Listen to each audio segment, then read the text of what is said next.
are against it, how can that be fair? Can you answer that? Probably if that many people come up and said it was for him, we was the only 3 people in the whole town that was against him, we'd probably say, hey, okay, that's who you want. We gotta I don't think I got that many. Again, I stand by what I stated earlier.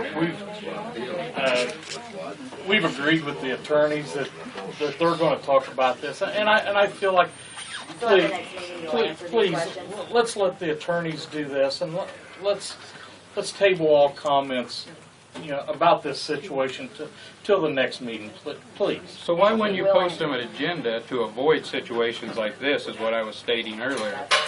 These people wouldn't be here trying to voice their opinion if they knew that they weren't going to get heard tonight. So, well, can you take that word? I mean, that's just hearsay, right? Around the streets? All you had to do was ask him. He knew what was on it. Well, sure. Is everybody supposed to go ask him what the agenda is tonight, or they should come or not?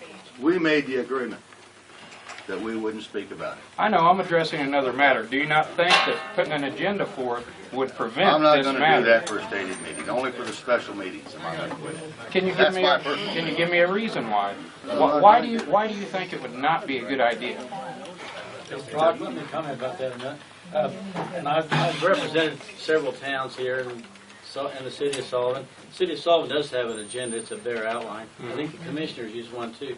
State law, as best I recollect, John may know more, you don't have to post an agenda if you don't elect to do so.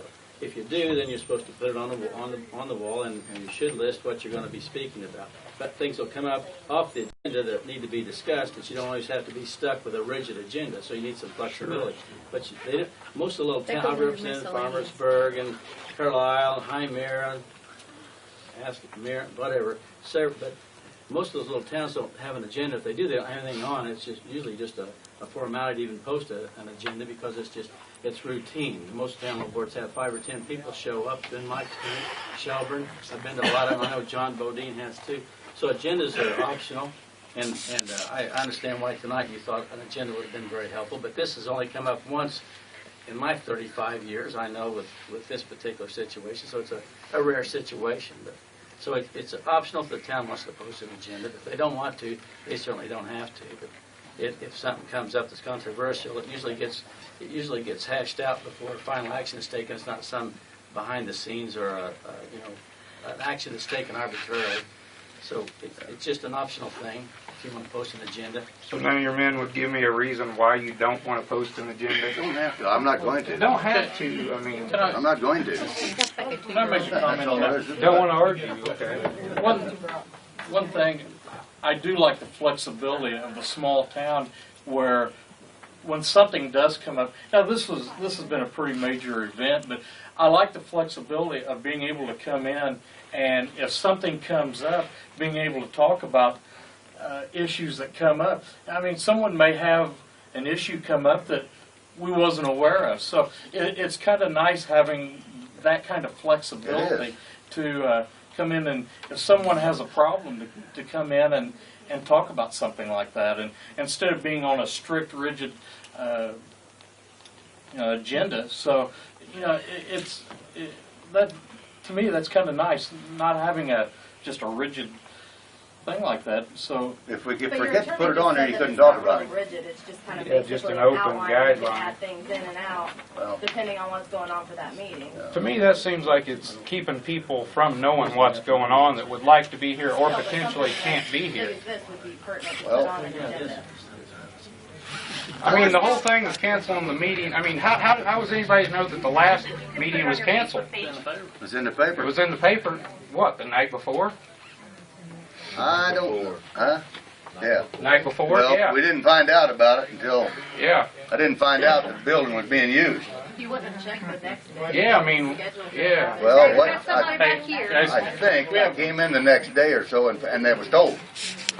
John, do you have a comment? Just take a second. Just as a common courtesy, why was not this meeting tonight not moved? Everybody knew how many people was Well, because it was going to be a stated meeting. We didn't. This is not a special meeting. Yeah, but you knew there was going to be this many people here. I mean, it wouldn't take nothing to move it. These people hear, they can't hear what's going on. That one reason, because they just got the floors waxed out there. Well, we pay to have them waxed, so I think we should be able to use them. When it's dry. So how long does it take to dry? Well, we give it 2 or 3 days to make sure it was dry hard. Regarding the cancellation of the meeting last time, the one at the community center, I called specifically to find out if I hadn't called, and I don't know what the Sullivan Times or my counterpart did, if I hadn't called, would there have been any notice in the paper to anyone? What's that? Did you intend to let the papers know it was going to be canceled? Oh, yes. So the night before I called, was there a reason the papers? I thought it'd been done. Because it was, I told him in here we was gonna have to cancel it. Who was elected to call the paper to tell them? One of the clerks or. I didn't know anything maybe about her. Carolyn. Carolyn was the one that told me about it, that it had been rented. Whoa, hold on. I didn't know it had been rented. Do you not see this as trying to keep the community out of this? No, That's not what at it all. seems to us. I mean, Not at all. There's only so much we can do.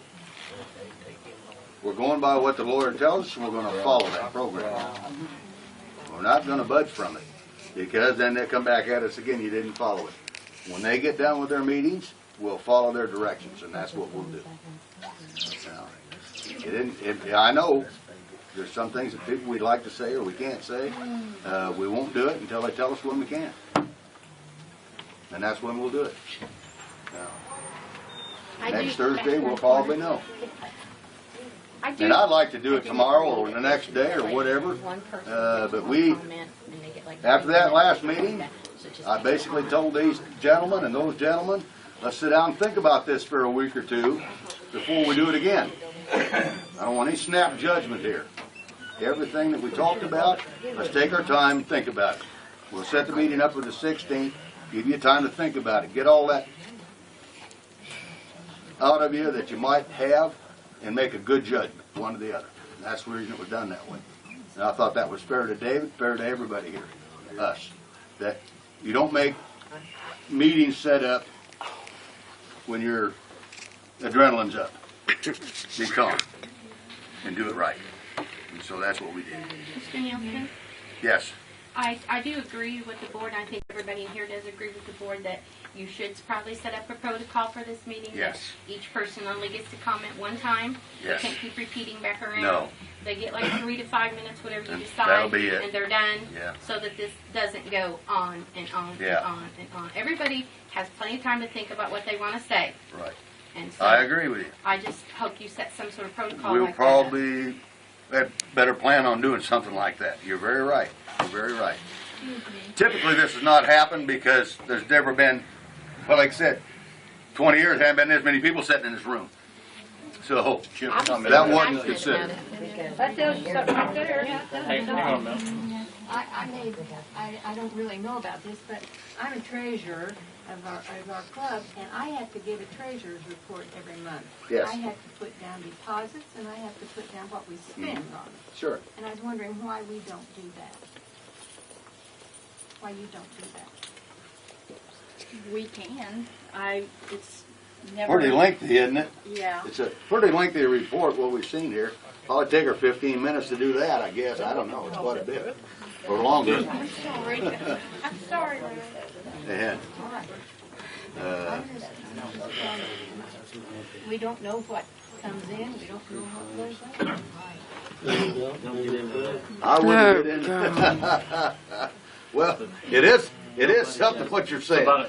We do the same thing. It's about a 4-page report that would take way too much time to Well, but some people put it in paper, don't they? I don't think we put that in the paper.